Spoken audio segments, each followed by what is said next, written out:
friends, Tracy here from the Sewing Channel. Welcome back, and if you're new here, welcome. Can we just talk for a minute about the elephant in my sewing room? The unfinished elephant in my sewing room?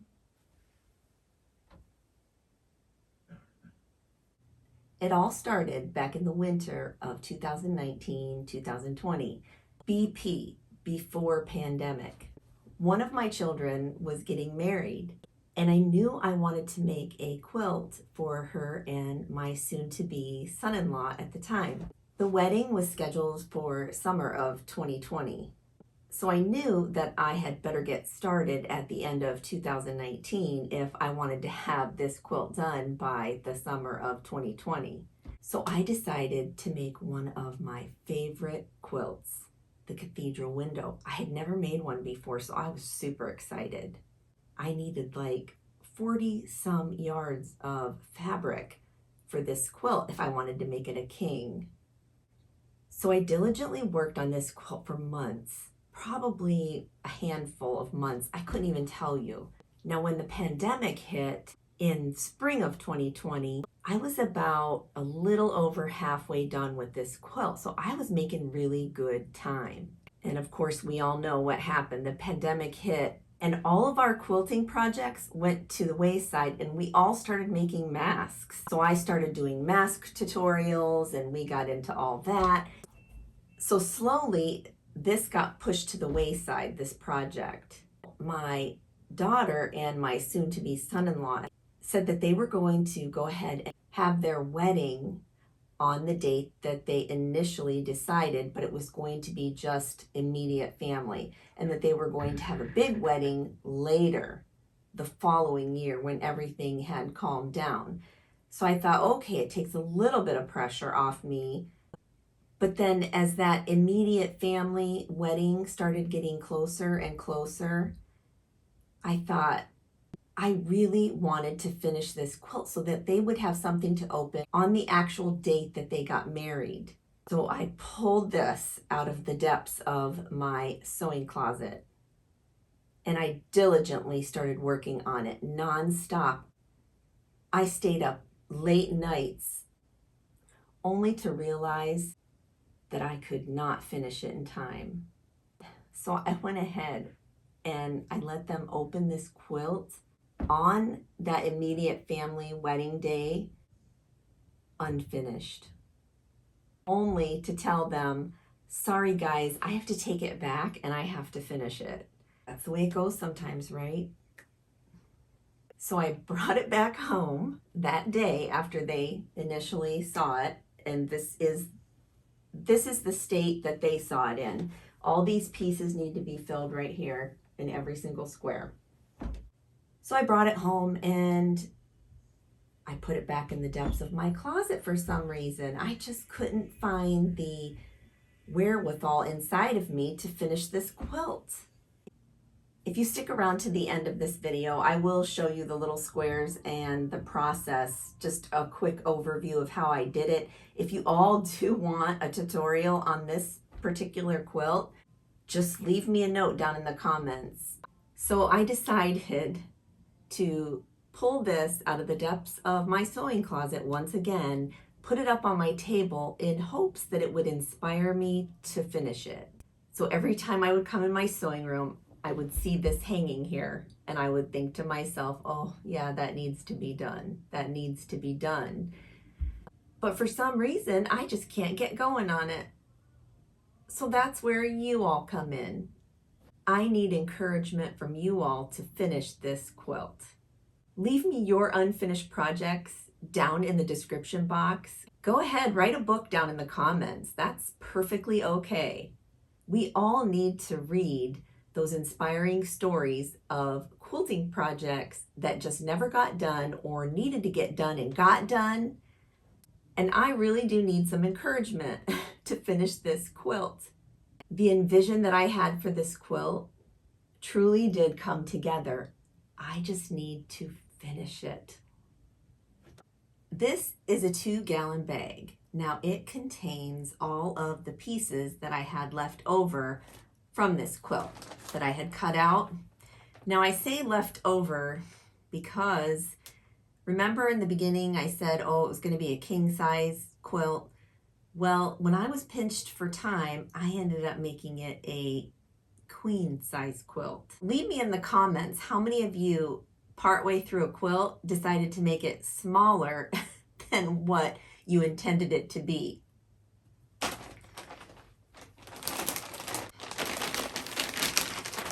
I mean, I look at this and it's amazing to me. I have not looked at this since I put this in here. Oh my word. So if any of you out there are wondering what a cathedral quilt is, each area right here, one little piece right here, takes one 9.5 inch squared piece of fabric. So there's the 9.5 inch square that I cut out. I cut out many of them. I think it ended up taking like 500 or more. I can't remember right now, but it was a lot. A cathedral quilt is sort of like origami. If you've ever seen anyone do those little paper origamis and they make little swans and such, stuff like that, that's sort of what this is like. The beauty of a cathedral quilt is this one little piece of 9.5 inch squared piece of fabric. Let's see, that's that right there. You're actually making the backing along with it. In the end, you don't have to finish off your quilt or anything like that. It's already done because you've already done the work within the process of it. This is just an overview of what I did. This is not a full tutorial. You take this fabric and you fold it in half. Then you take this piece of fabric right here that's folded and you run it through your sewing machine with the folded edge first. You sew in 1/4 inch and sew in 1/4 inch here. So then essentially what it does is make this sort of like little pouch type thing. So both ends are sewed. This pile right here has all the sides already sewn. I would just chain stitch these. You then open it up like this, and you want these two pieces right here to kiss. So I bring those up here, and you want to nest them together. So when you get those to kiss, go ahead and pin the middle. So then you have these two sides here. Okay. So you got an even amount. Then what you're going to do is run this through your sewing machine along this way. And there is a special technique, and I'll have to show you that within the tutorial if I end up doing one. But you start there and sew a 1/4 inch seam, go just past this midsection, stop, backstitch, and then lift your needle up and out. Give yourself about 2 inches right there.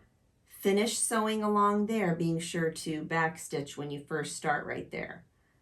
So let's say that that is sewn all the way across, leaving that little space though to turn your project. So once it's sewn across, because you've already got it sewn that way, and then you sew it across this way, you left yourself that little spot to turn. So then you go ahead and turn it right side out. This was a very tedious process, but I really did enjoy it, and I probably will make another one someday. But first I need to finish this one. The one thing that I did not do that probably a lot of people do, they do stitch this up, but I left it because it was hidden. So I didn't see a reason for that. So you go ahead and you iron this nice and flat. Once you iron it nice and flat, it sort of looks like that. There's the spot right there that I did not sew, but that's where I turned it.